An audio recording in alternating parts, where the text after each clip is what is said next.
Hello बच्चों। आज हम पढ़ने वाले हैं स्ट्रक्चर ऑफ एटम के अंडर बोहर्स एटॉमिक मॉडल के बारे में। तो बोहर्स एटॉमिक मॉडल हम स्टार्ट करें बच्चों, इससे पहले मैं आपको याद दिला देता हूँ कि हमने लास्ट टाइम पढ़ा था रदरफोर्ड्स एटॉमिक मॉडल को। तो रदरफोर्ड्स एटॉमिक मॉडल में हमने देखा कि इलेक्ट्रॉन न्यूक्लियस जो कि पॉजिटिवली चार्ज्ड है इसके अराउंड रिवॉल्व करता है। यस बच्चों। एंड ड्यूरिंग दिस रिवॉल्यूशन ये अपनी कुछ एनर्जी रेडिएट करता है यानी कि लूज करता है। तो एक पर्टिकुलर सर्कल में रिवॉल्व करते हुए क्योंकि इसकी एनर्जी लूज होती जाती है इसलिए इसका सर्कुलर पाथ छोटा होता जाता है। एंड लास्ट में फाइनली बच्चों ये जाकर के न्यूक्लियस के अंदर एंटर कर जाता है। और आपको पता होगा न्यूक्लियस जो कि पॉजिटिवली चार्ज्ड है, इलेक्ट्रॉन जो कि नेगेटिवली चार्ज्ड है, अगर ये दोनों आपस में मिल जाएंगे तो ये दोनों एक दूसरे को डिस्ट्रॉय कर देंगे जिसकी वजह से एक एटम काफी ज्यादा अनस्टेबल हो जाएगा। तो क्योंकि ये इलेक्ट्रॉन कंटिन्यूअसली रिवॉल्व करते हुए फाइनली न्यूक्लियस में चला जाएगा जिसकी वजह से एटम की एग्जिस्टेंस खत्म हो जाएगी। ऐसा रदरफोर्ड्स मॉडल में हमने देखा है। लेकिन आप मुझे बताइए क्या प्रैक्टिकली आपने ऐसा होते हुए देखा है? आपके आसपास जितनी भी चीजें हैं वो सब एटम्स से ही बनी हुई हैं, लेकिन क्या आपने ऐसा देखा है कि एटम्स अचानक से डिस्ट्रॉय हो गए हों? नो, हमने ऐसा होते हुए नहीं देखा। इसलिए ये रदरफोर्ड मॉडल का एक डिमेरिट है कि एटम की स्टेबिलिटी को ये मॉडल एक्सप्लेन नहीं कर पाता है। इसी मॉडल को आगे कंटिन्यू किया नील्स बोहर ने। तो आओ बच्चों देखते हैं बोहर्स एटॉमिक मॉडल के बारे में। तो बच्चों बोहर्स एटॉमिक मॉडल 1915 में हमें पोस्टुलेट किया था नील्स बोहर ने।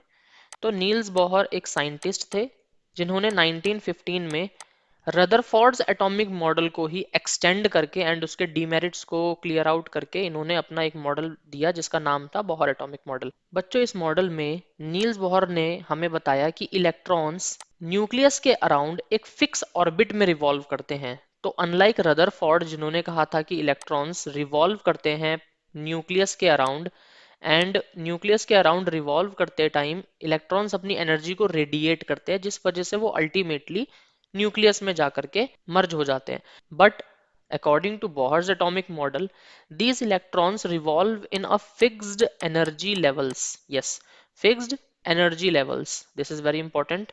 तो इनके जो एनर्जी लेवल्स हैं इलेक्ट्रॉन्स के ये फिक्स होते हैं। फॉर एग्जांपल ये जो इलेक्ट्रॉन है इसका एनर्जी लेवल फिक्स है, तो ये सिर्फ इस एक पर्टिकुलर सर्कल में ही रिवॉल्व करेगा, इसकी एनर्जी लूज नहीं होगी। यानी कि ये टाइम के साथ धीरे धीरे न्यूक्लियस में जाकर के शिफ्ट नहीं होगा, ये अपने एक फिक्स ऑर्बिट में एक फिक्स रास्ते में रिवॉल्व करता रहेगा। इसी तरीके से बाकी सारे इलेक्ट्रॉन्स जो हैं वो सब भी अपने एक फिक्स ऑर्बिट में ही रिवॉल्व करेंगे जो इस लाइन के द्वारा यहाँ पर दिखाया गया है। तो इनके फिक्स ऑर्बिट होने की वजह से ये काफी ज्यादा स्टेबल हो जाएगा। एटम की स्टेबिलिटी को रदरफोर्ड मॉडल एक्सप्लेन नहीं कर पाया था, उसी को एक्सप्लेन किया है बोहर्स एटॉमिक मॉडल में। तो ये फिक्स एनर्जी लेवल्स जो हैं इनको नाम दिया गया है शेल्स। यस बच्चों देखो ये शेल जो होते हैं ये फिक्स एनर्जी लेवल्स को ही बोला जाता है। तो ये जो सर्कुलर पाथ आप देख रहे हैं इसको बोला जाएगा शेल। तो यहां पर आप देख रहे हैं सबसे इनर जो शेल है दिस वन। यस, तो ये जो शेल है इसको हम नाम देते हैं अल्फाबेटिकल के।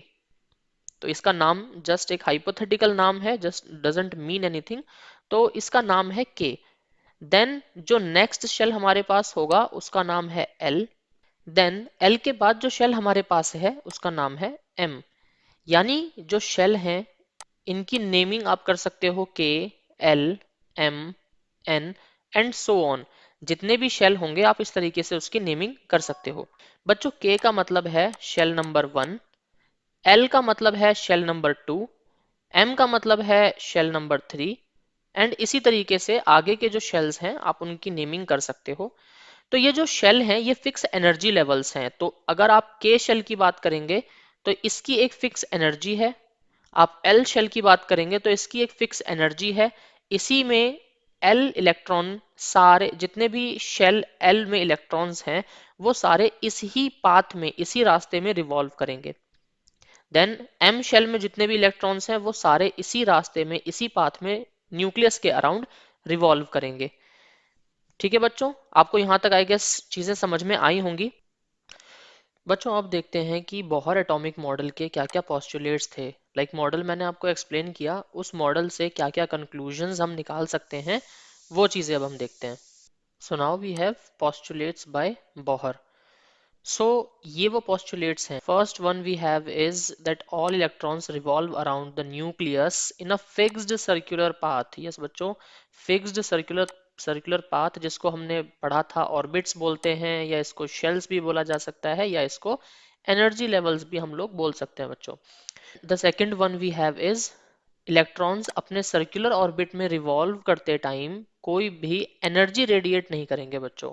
तो रदरफोर्ड मॉडल में इंपॉर्टेंट पॉइंट था कि इलेक्ट्रॉन्स एक सर्कुलर मूवमेंट या ऑर्बिट में रिवॉल्व करते हुए कुछ एनर्जी रेडिएट करते हैं, बट बोहर्स एटॉमिक मॉडल में ऐसा नहीं होता है। इसके बाद बच्चों थर्ड पॉइंट है, जितने भी शेल होते हैं उसको हम इंटीजर 1 2 3 इस तरीके से रिप्रेजेंट कर सकते हैं। बच्चों प्लीज ध्यान दें कि ये जो शेल्स हैं वो सिर्फ इंटीजर से रिप्रेजेंट किए जा सकते हैं। आप ये नहीं बोल सकते कि शेल नंबर 1.5, तो 1.5 शेल इज नथिंग। सो हम इस चीज का ध्यान रखेंगे कि शेल्स हमेशा इंटीजर्स होंगे। Then fourth point we have is, जो ये शेल्स हैं इसको हम K L M N इस तरीके से रिप्रेजेंट कर सकते हैं। And the last one we have is, ये बच्चों बहुत इंपॉर्टेंट है, ध्यान से सुनिएगा। जब इलेक्ट्रॉन के न्यूक्लियस है, then we have first shell, then we have second shell, then we have third shell. So first shell जो कि K है, इसमें अगर कोई इलेक्ट्रॉन है तो इसकी एनर्जी कम है as compare to L electron के। तो L शेल में जो इलेक्ट्रॉन है उसके कंपैरेटिवली K शेल की एनर्जी कम है।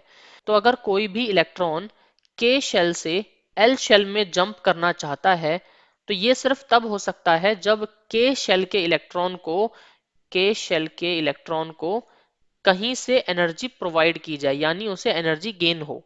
तो अगर हम इलेक्ट्रॉन के हम तो अगर हम के शेल इलेक्ट्रॉन को एनर्जी अपनी तरफ से देंगे, देन वो जंप करके नेक्स्ट शेल में भी जा सकता है। सिमिलरली अगर एल शेल का कोई इलेक्ट्रॉन है एंड उससे अगर आप इलेक्ट एनर्जी अगर वो एनर्जी रेडिएट करता है, अगर वो एनर्जी लूज करता है, देन वो अपने एक पहले प्रीवियस शेल में वापस आ जाएगा। अगर कोई एल शेल में है तो वो एनर्जी रेडिएट करके के में आ सकता है, बट अगर कोई के में है तो वो एनर्जी गेन करके एल में जा सकता है। तो आप इस चीज का ध्यान रखेंगे कि एनर्जी लेवल्स इंक्रीजिंग ऑर्डर में होते हैं।